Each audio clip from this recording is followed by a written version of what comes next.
Hi, I'm Karl Dedolph. I'm the Director of Performance and Racing Products for Champion Brands in Clinton, Missouri. Sometimes we're referred to as Champion Oil. We're about 60 years old. We make about 350 products. Our business enterprises include making products for other people, so we private label for over 350 other oil companies. We also distribute some of that oil in quick lube form within our tanker trucks for Valvoline and Quaker State in 7 states.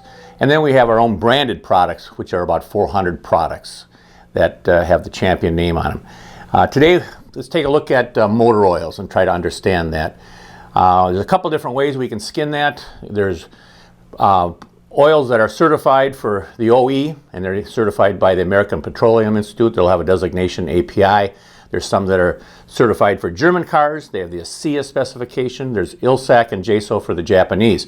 So there's a process of meeting what the OEM requirements. If you were a diesel owner, you'd look for a API CJ4 oil. The CJ is the current specification. And to get a CJ specification, you have 33 different tests that are issued by MAC, Detroit, Cummins, Navistar International, and Volvo, all the other international diesel people. Same is true with past cars. They all have their ways that they want to have the oil perform in their engines. Engines change every couple of years. Oil changes maybe every 3 or 4 years to meet those specifications. We're headed in a new direction for 2017 that will have new oils for diesel and for gas based on the engines that are taking place. A lot of that has to do with fuel economy and CAFE regulations, and the OEs have to provide that type of requirement. So let's take a look at oil. A quart of oil. Let's take a past car oil, familiar shape to everyone. 2/3 of that is made out of base stock, and so the base stock comes in a variety of different categories, 1 through 5 actually. When you go to a quick lube and the operator says, would you like your oil changed for $19.95, $29.95, or $39.95, what he's really saying is, would you like an oil that's mineral based or semi-synthetic or full synthetic?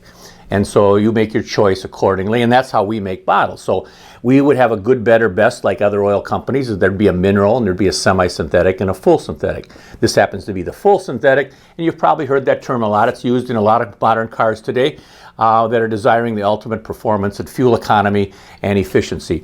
In these type of products today for the past cars, they're going to be low in detergent. Years ago, we had high detergent oils. And so years ago, we take that technology and we can have a race oil. So this will be considered low in detergent additive and high in anti-wear additives. This product will be high in zinc and phosphorus, calcium, sodium, boron, and molybdenum.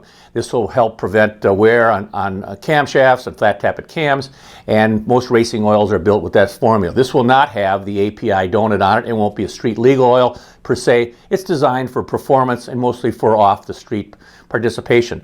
A past car oil will have that certification, and it'll be the ILSAC. This happens to be, actually I have a European one in my hand right here. This one won't have the certification. It'll mention the ASEA specification that'll be available for the proper cars of Audi, Mercedes, Porsche, BMW, and Volkswagen. So this would be a European one. If I had a domestic one, this 530 would be a popular viscosity, and it'll have the ILSAC seal on the front for the Japanese and Korean cars, and it'll have the API donut on the back for the American cars.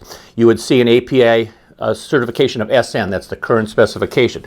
So I've told you that 2/3 is a base stock, and you can choose your base stock as you're building the product, and then 1/3 is additives.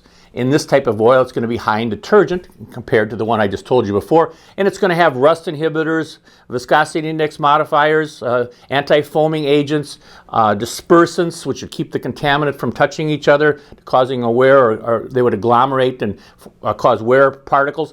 And there's numerous other ones in that formula, and all past car oils are going to be designed almost relatively the same. They have to meet that specification, and the product would be available at all the stores of almost all the types if you look for that donut. It's very important. One of the common fallacies that takes place, people think, well, I need to add some zinc to my oil. Sure, that's what you really wanted if you wanted a hot rod or a muscle car or a race car. We also make, besides our racing oil, we make a hot rod oil. We call it classic and muscle. Low in detergent, high in anti-wear. This one is going to be high in detergent and low in anti-wear, and people might say, well, add the zinc additive to it. Problem is, zinc is a positive molecular structure that clings to metal, and you want to have that on the metal so that it doesn't have the wear. When the metal on metal at startup, you want to have a barrier that's there. Same is true, unfortunately, for detergent. That has also a positive charge, and that clings to the metal. If it's high in one or the other, the largest one's going to win. So if you have a new oil that's typically found at all the stores, and you put it in your performance vehicle and you say, I think need some more zinc, you're really not doing yourself a favor, because the detergency is going to wash off that particular zinc against staying on the metal as the car sits overnight to begin with. Also, it's very impractical to try to figure out that you know how to be better of making an oil than actually the oil providers.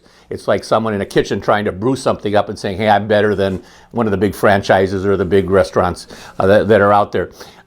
We find many people making that mistake of adding zinc to a past car current oil. I mentioned diesel. Diesel oil comes in a variety of different viscosities as well, and there's different types. This one that we are unique with, we make a classic, and this is more like our racing oil. It does not have the API donut on the front or the back. It's designed for tractor pulls, diesel drag racing, or pre-2007 diesels that do not have DPFs.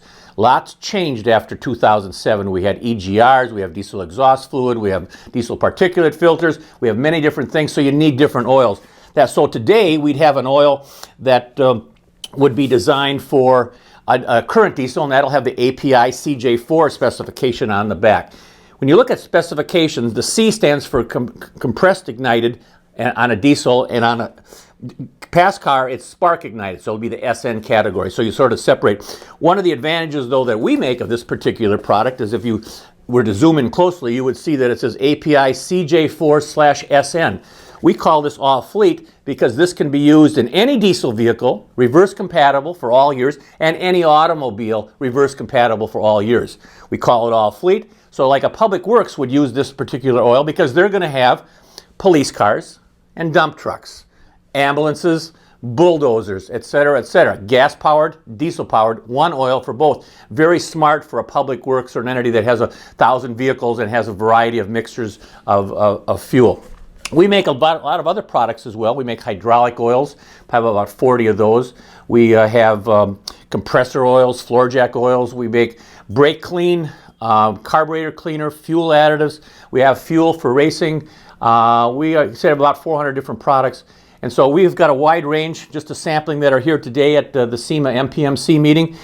We have some diesel additives I see there, of an octane booster, some gear oil, some transmission fluid, etc. And then we also have a new line that's for export only. And it's the same products in our regular domestic line. This is called Paladin instead of Champion. And this sells well in China and the Middle East and in the European Union, South America, etc. So we have a couple different strategies. And at this particular show that we're at the SEMA MPMC conference, we are talking about both. Some magazine editors that come to visit us are from foreign countries. And so we have products for them. We have new product releases, etc. So we have the same lineup for both under two different brands. Again, we've been around 60 years. Name's Champion Oil. Our website is championbrands.com. Be sure you get the S on the end. championbrands.com.